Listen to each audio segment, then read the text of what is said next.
One of those American attacks was this sinking of an Iranian warship in the Indian Ocean. It's the first time the U.S. has used a submarine to sink a battleship since World War II. This is video of the torpedo attack launched by the U.S. Navy on Tuesday, sinking an Iranian warship in the Indian Ocean. A United States submarine just did something it hadn't done in over 80 years. It sank an enemy warship. Not in the Persian Gulf, where American forces had been hammering Iranian targets for days. Not even close. This happened hundreds of miles away, in waters that had nothing to do with the war zone. And the aftermath created diplomatic chaos nobody saw coming. March 4th, 2026. The Indian Ocean, roughly 19 nautical miles off the coast of Sri Lanka. International waters. The Iranian frigate IRIS Dena was making its way home after what should have been a routine goodwill mission. The crew had just spent 2 weeks participating in multinational naval exercises hosted by India. They'd toured the Taj Mahal, marched in parades, exchanged handshakes with sailors from 18 different countries. Members of the Iranian Navy band were still on board. This was supposed to be diplomacy, not combat. But 5 days earlier, everything had changed. On February 28th, the United States and Israel launched Operation Epic Fury. Nearly 900 strikes hit Iran in the first 12 hours alone. The supreme leader, Ali Khamenei, was killed in the opening wave. Dozens of top officials went down with him. Over 2,000 targets across Iran were hit, more than 20 Iranian naval vessels destroyed. The message was clear. Iran's military was being systematically dismantled, and yet the Dena was nowhere near any of that. The frigate had left Indian waters before the war even started. It was simply heading home through international shipping lanes, completely outside the theater of operations. So, what happened next raises a question that still doesn't have a clean answer. Beneath the surface, unseen and unheard, the USS Charlotte had been tracking the Iranian vessel, a Los Angeles-class nuclear attack submarine, one of 53 in the American fleet. Silent, patient, waiting for orders. Those orders came. 2 Mark 48 torpedoes were fired. Each one carried a 650-pound warhead designed to do something terrifying. It doesn't just punch a hole in the hull. It detonates beneath the ship, creating a massive vapor bubble that breaks the vessel's keel, literally snapping it in half. One torpedo found its target. The explosion tore through the stern of the Dena. Periscope footage released by the Pentagon shows the moment of impact. A flash, a plume of water and smoke erupting from the rear of the ship. The United States Department of Defense has released video it says shows the sinking of an Iranian warship at sea. The footage, made public on March 4th, purports to capture the moment the vessel goes down. Then, within 2 to 3 minutes, the frigate disappeared beneath the waves. 180 people were on board. 87 confirmed dead, 61 missing. 32 survivors pulled from the water by the Sri Lankan Navy and rushed to a hospital in Gala. This was the first time an American submarine had sunk an enemy combatant since World War II. The last time was August 14, 1945, when the USS Torsk torpedoed a Japanese frigate in the Pacific. 81 years. That's how long it had been. And for context, the last time any submarine sank a surface warship was 1982, when the British sub-HMS Conqueror took down the Argentine cruiser General Belgrano during the Falklands War. That attack killed 323 sailors and remains controversial to this day. But here's where it gets complicated.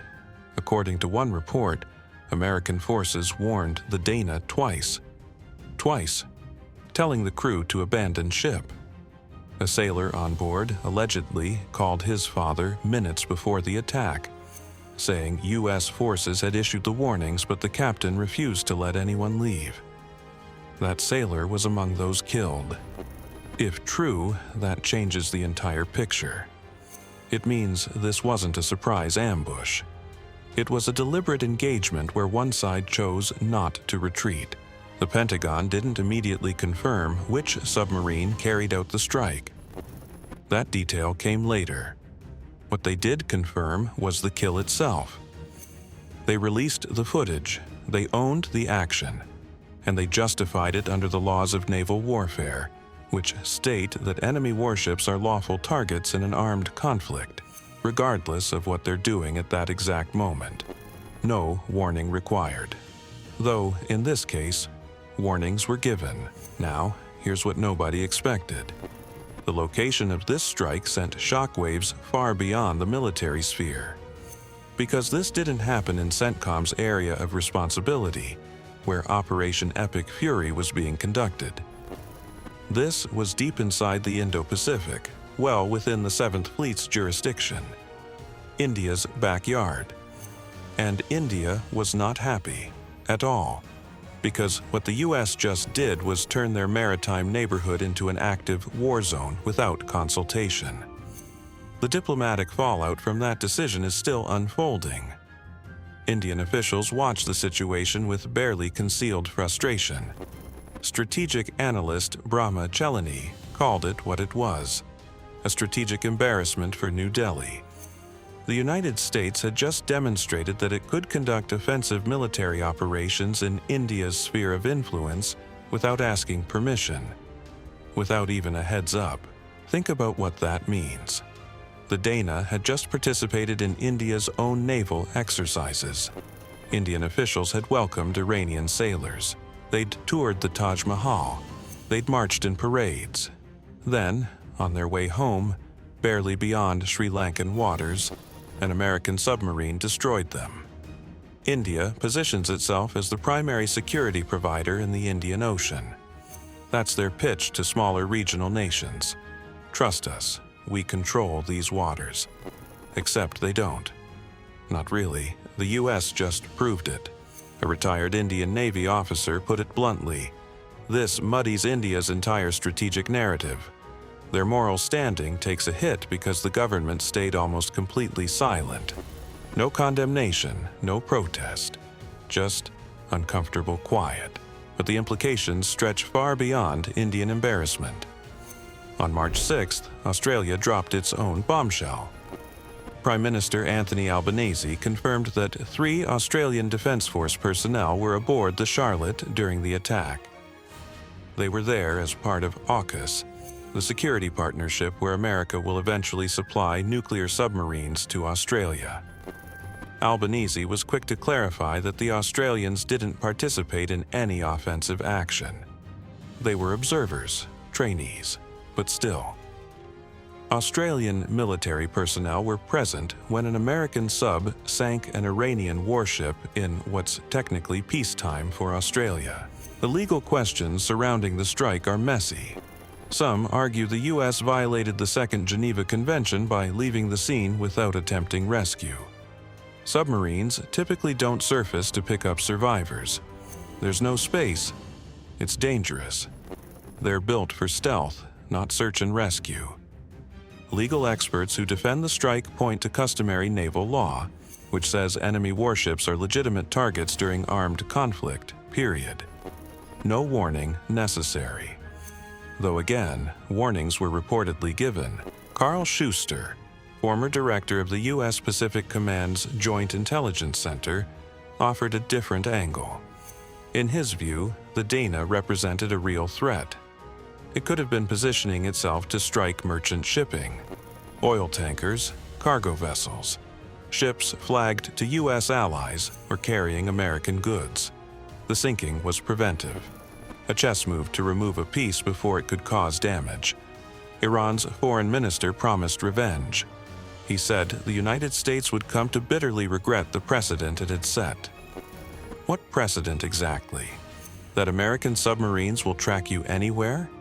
That international waters offer no sanctuary during conflict?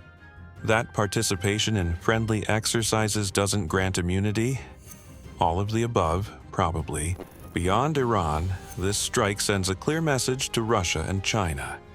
Both nations are heavily investing in submarine fleets. Both are watching closely. Retired Admiral James Fogo suggested this might trigger a return to Cold War-style anti-submarine warfare exercises. Navies scrambling to counter a threat they'd almost forgotten existed. Because here's the reality. The Dena had no idea it was being followed. It had just finished joint exercises with 18 countries. It was in international waters, hundreds of miles from the combat zone. And yet, an American submarine was there. Silent, tracking, waiting, the operational range that implies is staggering. U.S. attack submarines can apparently shadow targets across vast oceanic distances, remain undetected, and strike with precision when ordered. The Dena never saw it coming, never heard it, never had a chance to react. For Iran, the loss of the Dena was both symbolic and strategic. It was their newest frigate, equipped with anti-ship missiles, air defense systems, torpedoes, advanced radar. Now it's gone, along with 87 confirmed dead and 61 still missing. For the United States, it was a demonstration of capability and reach, a reminder that American naval power operates globally, not just regionally, that submarines remain one of the most lethal and least understood weapons in the modern arsenal. And for everyone else watching, it was a wake-up call. The rules of naval warfare haven't changed. Enemy warships are targets. Geography doesn't protect you. Friendly exercises don't shield you. And if you're at war with the United States, their submarines could be anywhere. The USS Charlotte slipped back beneath the surface and disappeared. Mission complete. The Indian Ocean returned to calm, but the ripples from that torpedo strike are still spreading.